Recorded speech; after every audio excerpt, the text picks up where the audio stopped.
Hello everyone, you're listening to The Right Side of Gaming. Today we're going to be talking about the reputation system in Magic Legends, as well as the rewards you can get from it. We've talked a little bit about the reputation system when it was first spoiled, and you can see a screenshot or maybe a couple of those here. But basically, as you complete story quests, you'll unlock the reputation system for whatever plane you're doing the story on. Each plane has its own storyline, and each plane is going to have its own reputation track. There's 100 levels of reputation for each one, and you'll earn gold and planar mana at each level. And every 20 levels, so at levels 20, 40, 60, 80, and 100, you'll get a unique greater artifact, spell, or costume piece. As far as how easy it's going to be to get those levels, it looks like it's fairly linear. Now you see 1000 XP for the first level, 2000 for the second level. I assume it continues like that, which means, up there, once you get pretty high, there's going to be some crazy XP requirements. But it also looks like you don't have to do every story quest, to unlock it. It looks like you can unlock it a little bit as you go. Because we see an example here where they've completed 4 story quests, and they are at level 3 reputation. Now, all of the examples they had on there showed you getting 1,650 XP for completing a story quest. And that would be enough to get you that first level for sure. And if they've completed 4, that would be 6,600 XP. And if we assume it's linear and they needed, 1,000 and then 2,000 and then 3,000, so 6,000 XP total, that would fit at their level 3. Now, this isn't necessarily indicative of what we're going to be getting on release. These may not be exact numbers. They could have changed things. But it at least gives us an idea of what we're working with here. So those first few levels will probably come just from doing the story or fairly easy early on. But it might be kind of a grind once you get later on. It does look like we're going to get daily quests to help make things a little bit easier and help move things along a bit. I don't know if this is an example of a story quest or a daily quest. It looks like it's a daily quest.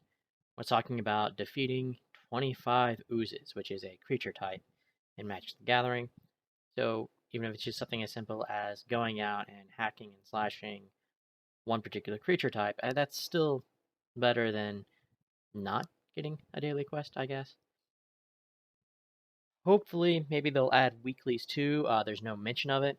Looks like it's probably just going to be daily quests. I don't know if they're going to be the same every time or if there's going to be like a rotation or a random schedule. They do things differently in different video games. Some it's like, okay, it's the same dailies every day, and you get into this routine. It's like, oh, I got to do my dailies. I know the exact perfect path because I've done this like 200 times. And others, it's like, okay, well, let's see what daily I get today. Oh, that one. Okay, well, I know that one pretty well because I've done it like 50 times, but I exaggerate a little bit. But it does look like it's going to be pretty grind intensive, I'm thinking, to max out all 5 of those at 100 XP, or 100 levels. We'll have to wait and see, though. Now, the first plane that they talk about is Benalia, the white plane, and the story revolves around the Cabal, an organization that's exactly as evil as it sounds, and we've touched on it a little bit in the lore videos. If you don't want any spoilers, your one hint will basically be Josu Vess, brother of Liliana Vess. And of course, there's going to be other people involved in that, but I think that's probably the biggest of big names. And it's one that's not necessarily an entirely a spoiler because we've seen gear with his name on it, or specifically an artifact. Now on Benalia, you'll get the champion set, which is pictured, as well as the artifact Benalish Heirloom, which creates a human soldier creature token every time you cast a healing spell, and grants your creatures lesser swiftness, which I think is sort of how they're handling haste in the video game. And finally, their unique spell is the Benalish Marshal, which gives other creatures you control +1/+1. Honestly, the artifact and spell seem very white. In Magic, we talk about going big or going wide. Sometimes your strategy is to make one really big creature, and sometimes your strategy is to make a bunch of smaller creatures. And to give you an idea, white is really good at that. They have a lot of what we call anthem effects, which give your creatures like, oh, creatures you control get +1/+1. White creatures you control get +2/+2, things like that. And the idea is, okay, for 5 mana, maybe I can get a 6/6 creature. Pretty big. Or maybe I can get like 5 1/1s. Like, okay, that 5 1/1 seems a lot smaller, but you throw down one of these things where all your creatures get buffed. Okay, well, if it was just one creature, that 6/6 is now a 7/7. But those 5 creatures are now all 2/2s, which means you're looking at 10/10 versus 7/7. Okay, so the idea with that particular white strategy, which has been around for years, is to create a bunch of smaller creatures, and then those effects pump them up really fast. So right now we have an artifact that triggers off of healing and creates small creatures, as well as an anthem effect, something that's going to buff up all of those small creatures, or bigger creatures if you choose to use them. But this works really well in your, swarm aggro type decks. Like I showed you the zombie deck I was working on the other day. And it was going to make a bunch of really small, really weak creatures, but hopefully it was going to make a lot of them. This type of card, Benalish Marshal, would slot in there really well because, that +1/+1 really adds up when you're putting it on a lot of creatures. Next, we have Telaria, our blue region, which, like Benalia, is part of the larger plane Dominaria. Telaria is known for its wizard academy, and it's going to have a lot of wizards naturally, so their set, I think, really fits in with that. I like the adept set a little bit better for blue than I like the champion set for white, probably because it actually feels like it's the right color. I expected a lot more white on a white set, but I see plenty of blue in the adept set. Now on Telaria, you can get the Chronicle of Alacrity, which gives creatures you cast greater swiftness. That cast part is important. For example, I was talking about the deck I was looking at the other day, and I could get creatures without casting them. Maybe something, one of my effects would put a token into play. That doesn't count as casting, so that would not give it the greater swiftness. If I'm playing it from my hand, that is a cast that is going to give the creature greater swiftness. It also states that if blue was spent to cast it, so if it was a blue creature or if you were using blue mana as part of it, then it has a chance to gain hexproof. In the card game, hexproof means you can't target the enemy creature, basically. So it's a form of protection. And then the spell you'll get on Telaria is the Mage Captivator. It says whenever you summon it, you can take control of a nearby enemy creature until Mage leaves the battlefield or combat ends. Both of these, I think, are very fitting blue effects.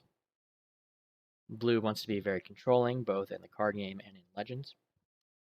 And one of the ways they can do that is, at least in the card game, there's a lot of effects that let you steal opponents' creatures. And I think they've talked about, card effects and even class abilities that let you do something similar in Legends. Blue also is really good at hexproof and things like that.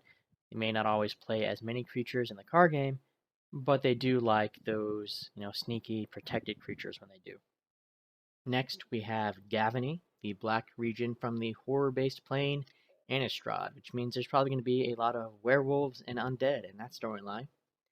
Their gear set is the Sekani's Legacy set.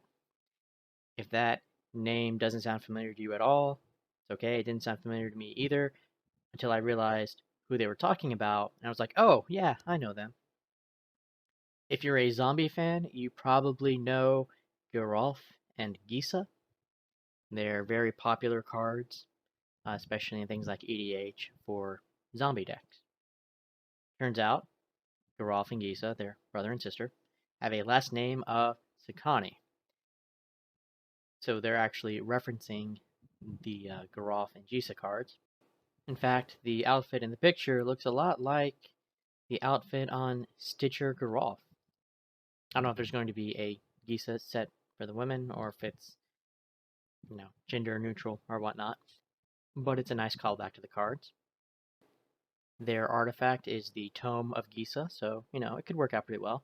You're going to get Garolf's clothes, Gisa's spellbook. It's nice and flavorful. But the Tome of Gisa says that whenever you cast a zombie creature spell, you're going to summon an additional zombie creature token, and it's going to have greater swiftness. That works out really well because a lot of times when you do zombies, you want zombie hordes. And again, I did a great example of that yesterday. Okay, maybe not great. I gave an example of it yesterday, and while I may think it's great, other people are free to disagree. And then we have their spell, Creeping Plague. So we're getting a sorcery this time, rather than a creature. And it's going to do an AoE dot. Okay, so it's going to do an area of effect. So there's going to be a cone in front of you where everyone in that particular cone is going to be affected. And they're going to take a dot, damage over time. So you're doing damage to everyone in front of you.